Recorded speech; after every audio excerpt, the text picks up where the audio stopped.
Снова весь фронт раскален от огня. Студентлар сугыш жырларын жырлый, рәхәтләнеп бийләр, әби бабайлар тыңлый һәм яшьлеген искә төшерә. Алар бу концертны күз яшьләрсез карый да алмый.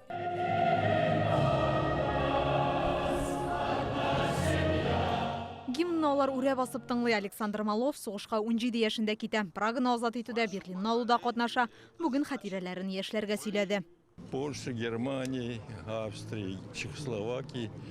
Так, соңгы 5 елны шунда хезмәт иттем. Җиңү көне как раз каршы алдык Прагада. Бүген энергетик университетына махсус хәрби операциядә катнашучы Росгвардия хезмәткәре дә чакырылы иде. Ул ветераннарга рәхмәт әйтте. Ветераннарның эшләрен дәвам итәбез.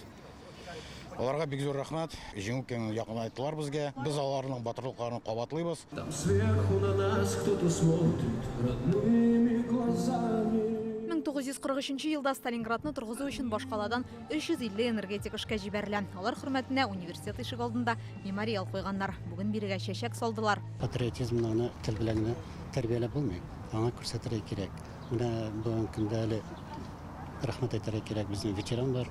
Аларны күреп, аларның сүзләрен ишетеп, минем уйлавымча яшьләр башкача фикер җырта башлыйлар инде. Бөек Ватан сугышы вакыйгаларын оныттырмау һәм яшь буынга да җиткерү өчен университетта җиңү музее булдырырга телиләр. Үзләренең студентларыннан торган эстабарлар отрядында булдырганнар. Менә бу алар тапкан беренче экспонатлар. Алар әле дә Волгоград һәм Ленинград өлкәләрендә эзләнүдә. Минем бабам да сугышта катнашкан.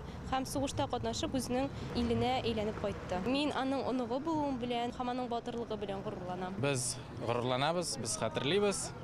Кызганыч, бийек сугыш ветераннары елдан-ел кими бара, әмма шушындай чаралар патриотик тәрбияләргә бик зур өлеш кертә. Вузда ветераннар белән ел дәвамында очрашып торалар, батырлык дәресләре уздыралар. Диләк Саинова, Игорь Романов, Яңа гасыр каналы.